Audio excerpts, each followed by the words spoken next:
Hi అండి, అందరూ ఎలా ఉన్నారు? నేనైతే చాలా చాలా బాగున్నానండి.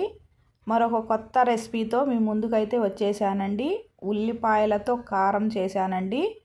ఈ కారం వేడి వేడి అన్నంలో నెయ్యి వేసుకొని తింటుంటే చాలా బాగుంటుందండి. ఇంట్లో ఎలాంటి కూరగాయలు లేకపోతే 2 ఉల్లిపాయలు ఉంటే చాలండి. ఈ ఉల్లిపాయ కారాన్ని అయితే తయారు చేసేసుకొని తినేసేయచ్చండి. ఈ ఉల్లిపాయ కారం స్టోర్ చేసుకొని పెట్టుకుంటే నెల రోజుల వరకు నిల్వ ఉంటుందండి. అస్సలు పాడవదు.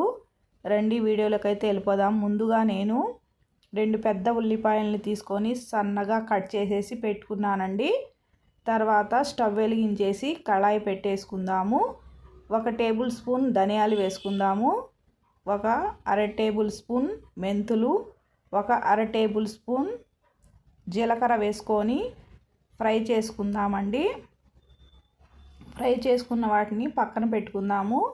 తర్వాత ఆయిల్ వేసుకుందామండి.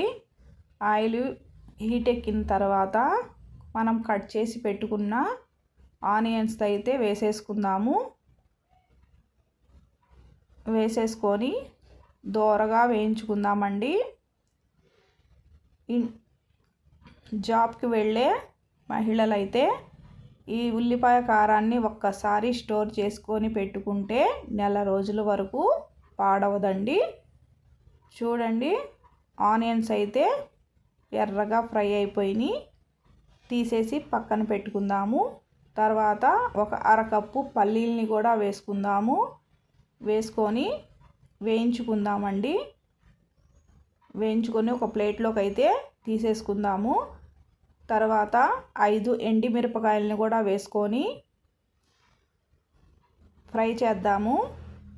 మరీ నల్లగా కాకుండా ఇలా ఫ్రై చేస్తే సరిపోతుంది. తర్వాత కరివేపాకు కూడా వేసుకొని ఫ్రై చేద్దాము. ఒక ప్లేట్లోకి అయితే తీసేసుకుందామండి.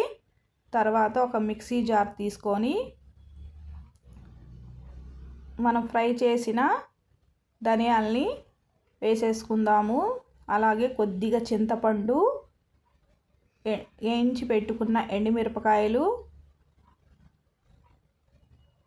10 వెల్లుల్లి రెబ్బలు, వేయించిన పల్లీలు, 1 టేబుల్ స్పూన్ కారం, అలాగే గల్లుప్పండి వేసుకొని మెత్తగా మిక్సీ పట్టేసుకుందాము. చూడండి, ఇలా మెత్తగా మిక్సీ పట్టేసుకుంటే సరిపోతుందండి. తర్వాత ఒక ప్లేట్ తీసుకొని మిక్సీ పట్టిన కారాన్ని ప్లేట్లో అయితే వేసేసుకుందాము. ఈ ఉల్లిపాయ కారం అయితే చాలా చాలా బాగుంటుందండి. మీరు కూడా ఒకసారి ట్రై చేయండి. వేయించి పెట్టుకున్న ఉల్లిపాయల్ని కూడా వేసుకుందాము. వేసుకొని మొత్తం కలిసేటట్టుగా ఇలా కలుపుకుందామండి. మరి గట్టిగా వత్తకుండా ఇలా కలుపుకుంటే పైన పైన సరిపోతుంది. మనం తినేటప్పుడు ఆనియన్స్ తగులుతూ ఉంటే చాలా రుచిగా ఉంటుందండి. తర్వాత వేయించి పెట్టుకున్న పల్లీలను కూడా వేసేసుకుందాము. వేయించిన కరివేపాకు కూడా వేసుకొని కలుపుకుందాము. చూడండి, ఉల్లిపాయ కారం అయితే రెడీ అయిపోయింది. ఇంట్లో ఎలాంటి కూరగాయలు లేకపోయినా కూడా ఇలా ఉల్లిపాయలతో కారం చేసుకొని స్టోర్ చేసుకొని పెట్టుకొని మనకు ఎప్పుడు కావాలంటే అప్పుడు వేడి వేడి అన్నంలో నెయ్యి వేసుకొని తింటే కడుపు నిండా తినేసేయచ్చండి. అంత కమ్మగా ఉంటుంది. 2 ఉల్లిపాయలు ఉంటే చాలండి. ఉల్లిపాయల కారం అయితే రెడీ అయిపోతుంది. జాబ్కి వెళ్ళే వాళ్ళకి ఇది చాలా ఉపయోగపడుతుందండి. ఈ ఉల్లిపాయ కారం స్టోర్ చేసుకొని పెట్టుకుంటే నెల రోజుల వరకు నిల్వ ఉంటుంది.